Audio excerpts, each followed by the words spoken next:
Olá, amigos e amigas do Passos na Fé. Sejam bem-vindos ao nosso canal. Você já ouviu falar do livre-arbítrio? O que isso representa em nossas vidas?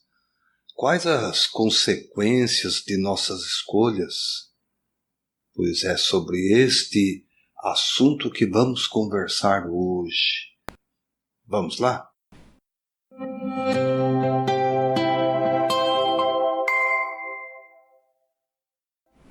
Para melhor compreender, nós vamos utilizar hoje aqui neste nossa conversa o Catecismo da Igreja Católica. Não se preocupe, tá? À medida que eu for falando, eu vou explicando, vou trazendo até vocês um esclarecimento sobre o assunto. Mas o importante é que se você tiver aí na sua casa o Catecismo, pega ele, anota aí alguns comentários, depois pode fazer as suas perguntas. A gente está aqui para ajudar você. Vamos lá? E eu falava que vamos conversar hoje sobre o livre-arbítrio, né? O livre escolha. Cada um de nós temos uma liberdade. E o que a doutrina da Igreja Católica diz a respeito da liberdade do homem? Eu poderia aqui colocar as minhas palavras, aquilo que eu penso, que eu acho, mas eu vou colocar aquilo que é doutrina da Igreja, aquilo que orienta a nossa vida, aquilo que nos dá um caminho certo a ser seguido. Tá aí com o catecismo, se não tiver vai aparecer na tela aí para você também. No número 1730, o parágrafo 1730, vai dizer assim: Deus criou o homem racional, conferindo-lhe a dignidade de pessoa dotada de iniciativa e de domínio dos seus próprios atos. Deus quis deixar o homem entregue à sua própria decisão, de tal modo que procure por si mesmo o seu Criador, e aderindo livremente a ele, chegue à total e beatífica perfeição. Pois bem, vamos entender o que o Catecismo está dizendo para nós. Então, Deus criou o homem dotado de razão, racional. O homem é o único ser capaz de pensar. Deu a ele dignidade, de tomar iniciativa e ter domínio dos seus próprios atos. Um animal, um cachorro, por exemplo, nem sempre tem o domínio dos seus atos. Então Deus, Ele deu a nós a liberdade de escolher entre vários caminhos. Mas de tal modo que ao escolher este caminho, a gente por nós mesmos procuremos o Criador. Santo Agostinho já vai dizer que a procura do homem é incansável. A procura do homem por Deus é incansável. Ou seja, procuramos Deus a nossa vida toda. E Ele habita, vai dizer mais tarde, no interior de cada homem. Então, quando nós não abusamos da liberdade, nós podemos chegar à total e beatífica perfeição evangélica, ou seja, viver na graça de Deus. Um santo da igreja, lá do começo da igreja, Santo Irineu de Leão, ele vai dizer que o homem é racional e por isso ele é semelhante a Deus, criado livre e senhor de seus atos. Tudo bem, Deus dá a liberdade ao homem, certo?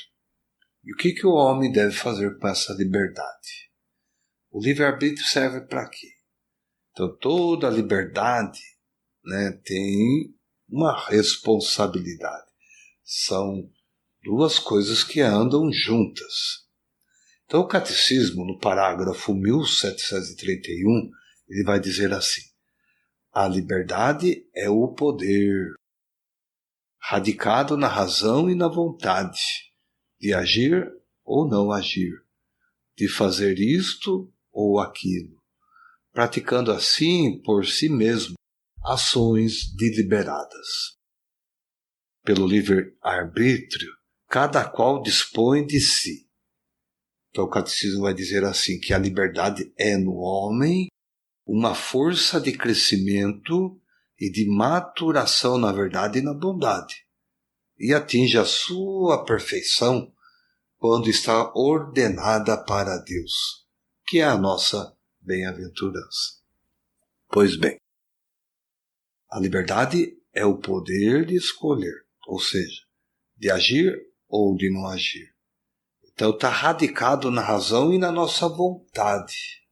Quer dizer, então, o ato de querer fazer o bem é uma vontade. Passa pela minha razão. Eu posso ou não querer fazer o bem. Ou fazer ou deixar de fazer algum outro ato. Tá? Agora, toda ação corresponde a uma reação. É uma lei da física, né? E também é uma lei da liberdade. Vai dizer assim que o catecismo, que a liberdade é no homem uma força de crescimento e de maturação na verdade e na bondade. Então, à medida que a gente vai vivendo, procurando viver a verdade, crescemos e amadurecemos como seres humanos. No número 1732, continua o catecismo dizendo assim: enquanto não se fixa definitivamente no seu bem último, que é Deus, a liberdade implica na possibilidade de escolher entre o bem e o mal, e, portanto, de crescer na perfeição ou de falhar e pecar. É ela que caracteriza os atos propriamente humanos, torna-se fonte de louvor ou de censura, de mérito ou demérito. Isso é muito importante, gente. Vamos entender isso daqui. Então, enquanto a verdade ela não se fixa definitivamente em nós, né, ou quando ela não nos leva ao nosso bem maior, ao nosso bem último, que é Deus, ela sempre vai, né, nos fazer escolher entre o bem e o mal. Então, quanto mais próximo a Deus eu estiver, mais a verdade eu sou capaz de viver.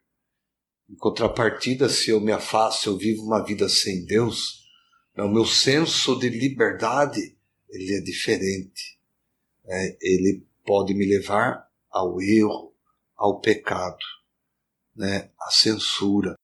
Sabe aquela cobrança da consciência de algo que a gente falou, fez ou deixou de fazer?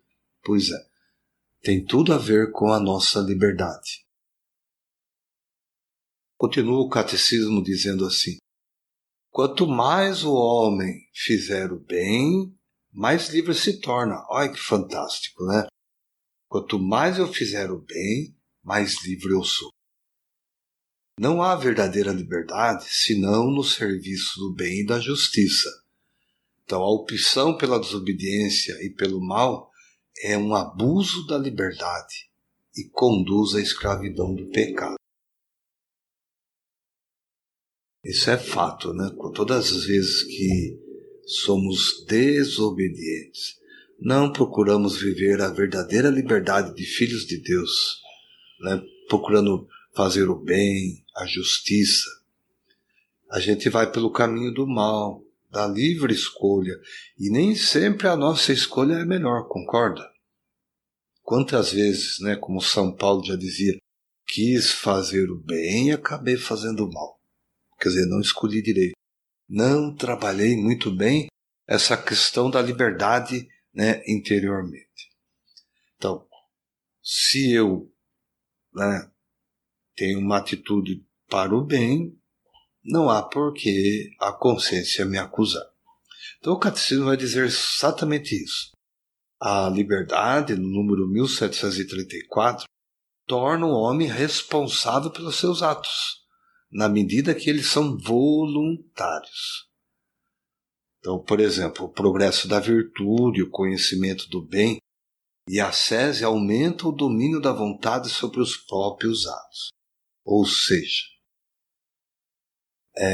a liberdade no homem, né, o torna responsável à medida que ele torna isso voluntário, ou seja, ele quer viver na verdade, na liberdade de filho de Deus, evitando ocasiões de erro, de pecado, procurando ter uma vida digna, justa.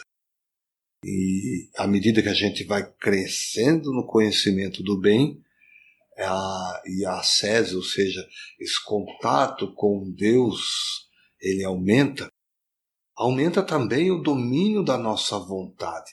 Então a gente já não vai querer fazer coisa errada, ou viver na inverdade, ou viver sem liberdade, né, o que é pior.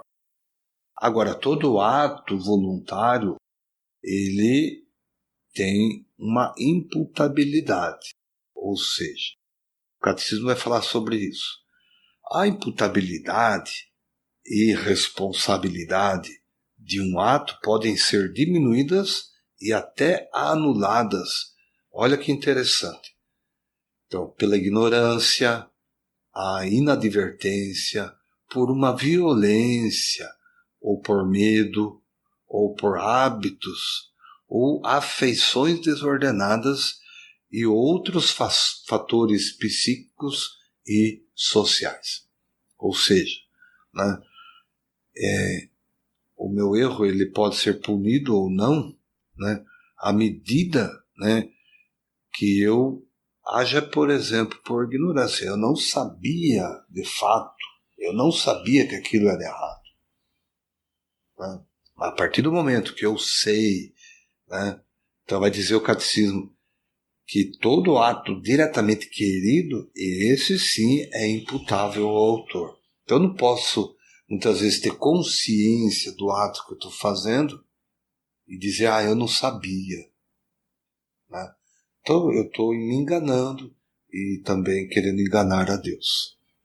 Então justamente no 1736, a doutrina diz exatamente isso.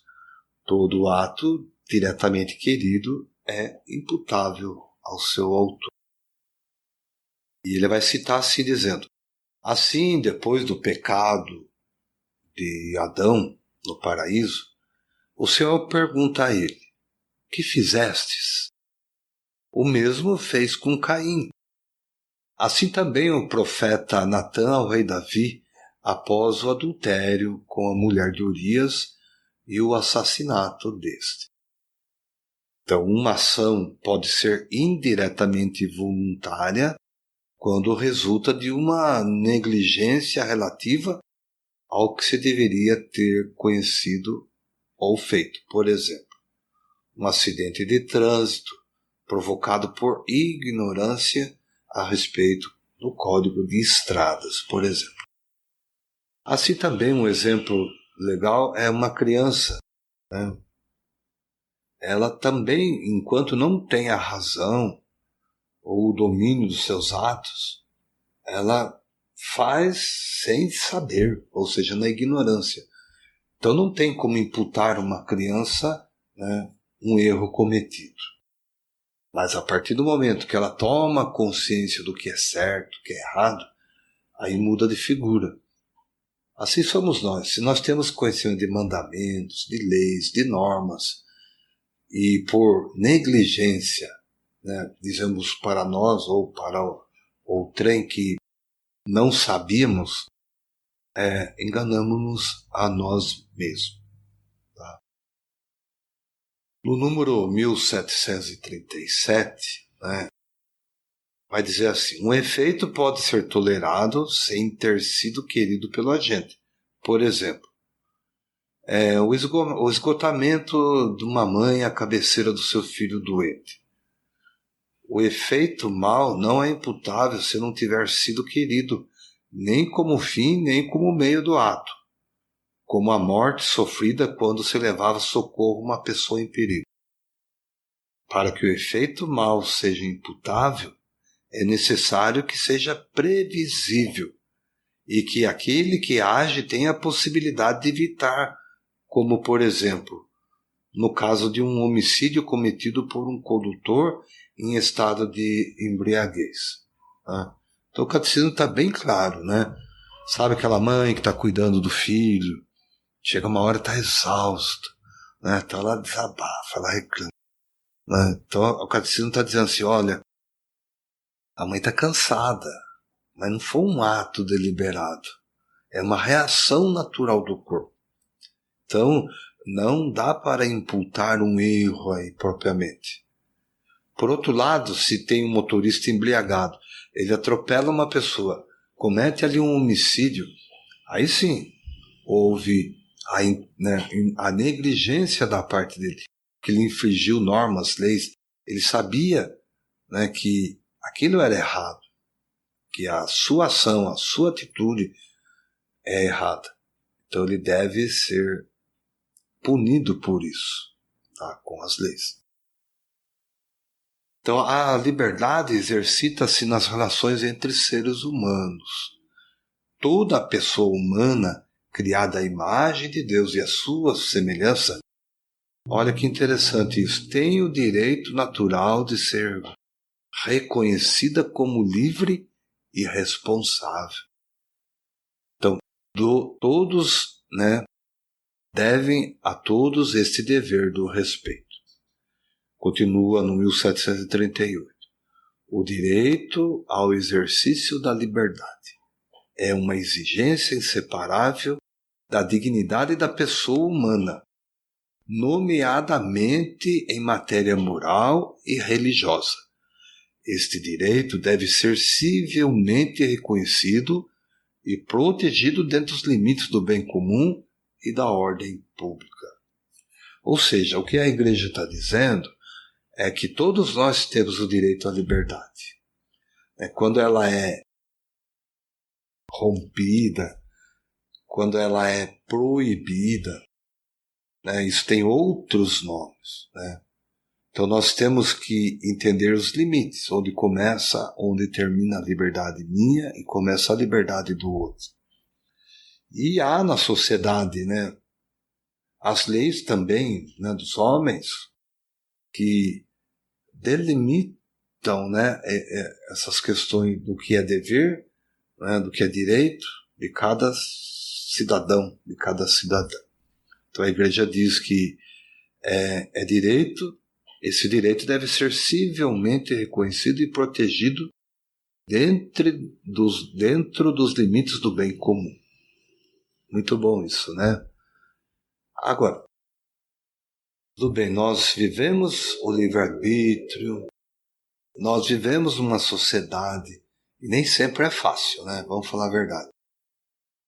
Então é um trabalho interior, temos que exercitá-lo, temos que, dia após dia, querer viver essa liberdade de Filho de Deus. E como que a gente consegue isso?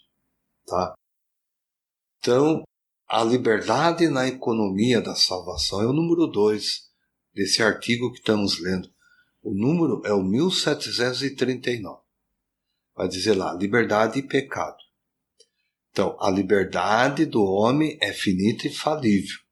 E, de fato, o homem falhou livremente, pecou, rejeitando o projeto divino de amor, enganou-se a si mesmo, tornou-se escravo do pecado. Então, esta primeira alienação gerou uma multidão de outras.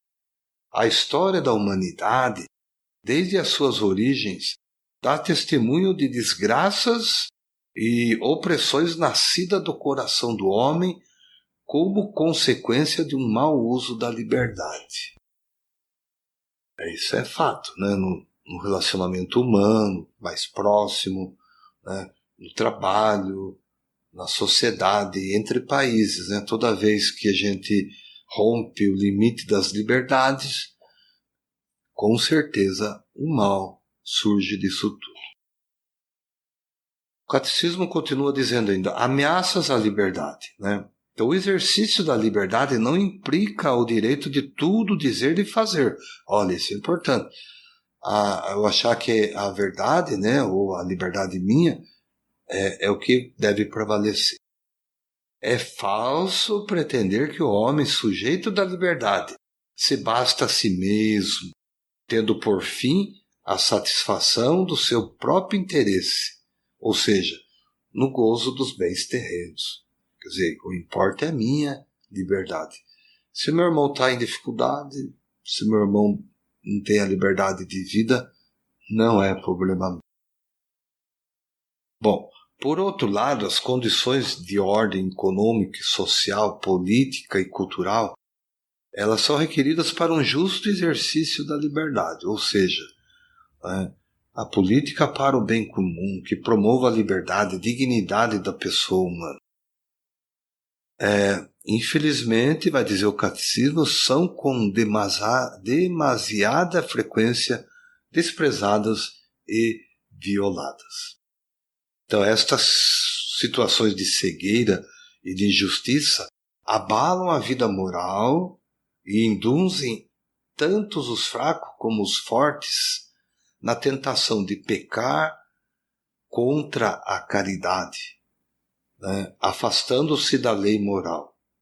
O homem atenta contra a sua própria liberdade, agrilhoa-se a si mesmo, quebra os laços de fraternidade com seus semelhantes e rebela-se contra a verdade divina.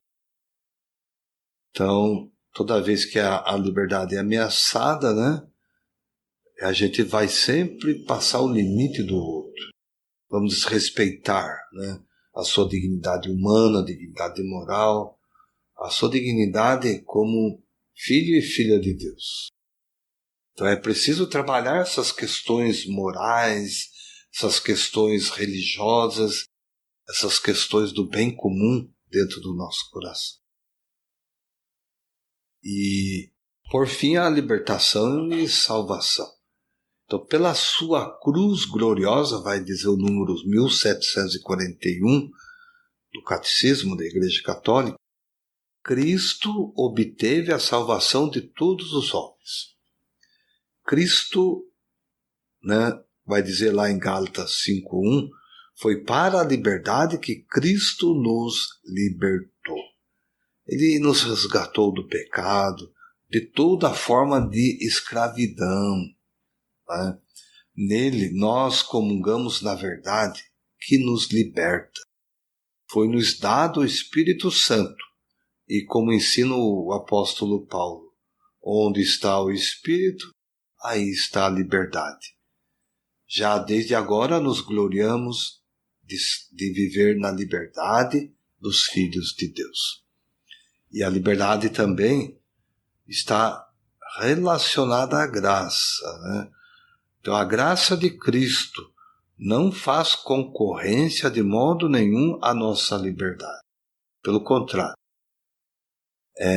quando esta corresponde ao sentido da verdade e do bem que Deus colocou no coração do homem. Pelo contrário, é como o certifica a experiência cristã, sobretudo na oração. Quanto mais dóceis formos aos impulsos da graça, tanto mais crescem a nossa liberdade interior e a nossa segurança nas provações, como também perante as pressões e os constrangimentos do mundo exterior. Pela ação da graça, o Espírito Santo nos educa para a liberdade espiritual, para fazer de nós colaboradores livres da sua obra na igreja e no mundo. Então é isso. Eu sou convidado, você é convidado a viver na graça divina. Eu me lembrava aqui, existe uma pintura, e ela está lá na Capela Sistina, em Roma, pintada por aquele famoso pintor italiano Michelangelo, que retrata então o ato da criação. São vários painéis, mas o mais famoso é aquele onde há o contato, quase o contato, entre o dedo de Deus e o dedo do homem. E se a gente olhar bem a figura, aquela pintura, a gente vai perceber que o dedo de Deus não toca o dedo do homem. Mas por que não toca? Por que o pintor né, fez esta pintura desta forma? É justamente neste sentido desta colocação de hoje. Deus criou o homem na liberdade. Ou seja, se você observar, a primeira falange do dedo de Adão está um pouco dobrado, ou seja, ele pode ou não tocar o dedo de Deus. É a escolha dele, é o livre arbítrio. Então somos nós que escolhemos caminhar com Deus ou não caminhar com Deus.